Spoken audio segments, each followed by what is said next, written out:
Hi friends, so I'm back with my new video.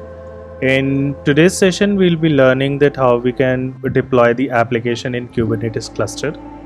So we can deploy the whole application in these three steps.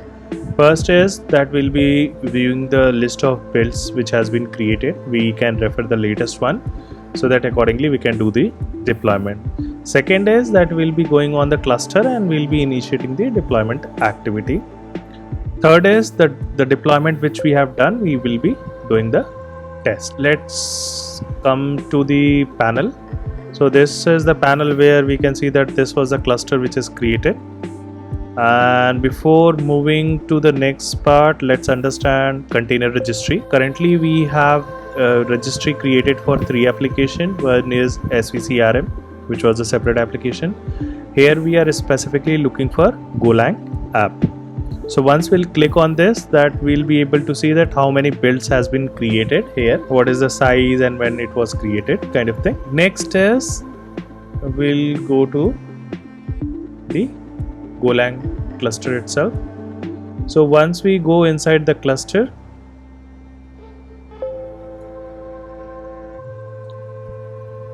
so this we already discussed in detail. What we need to do is, there is an option available on the top, deployment.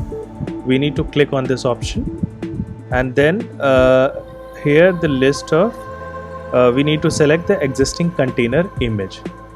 So from here we can actually select existing container image. So friends, these are the list of applications which are available. So we specifically have to expand Golang app, and then we can see that this build was created just 11 minutes back. So we'll select this one and then continue.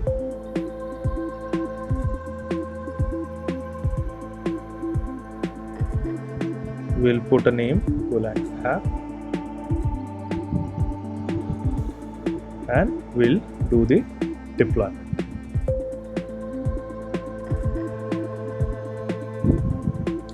So friends, this way we have started our deployment process. Friends, once you initiate this deployment process, you will see few things. First is under the workload, you will be able to see this workload cluster, and once you go inside, then these are the list of information would be available, like what is the current CPU usage, memory, disk, and kind of you can see the overall the application is handling, and you can see that how many pods are running.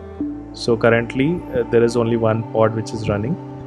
This is the application, and this is the LBIP, which means that this is the IP on which the service is exposed on this particular port.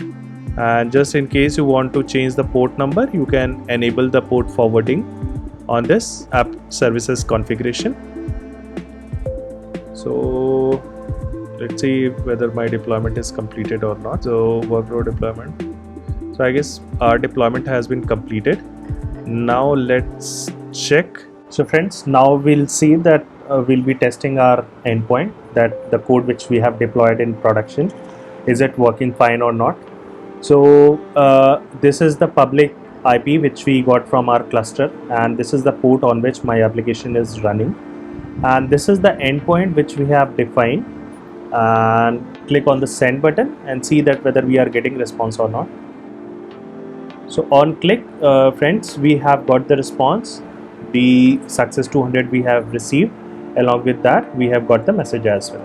So with this process, we can do the deployment on a Kubernetes cluster, and we can expose our application to public endpoint.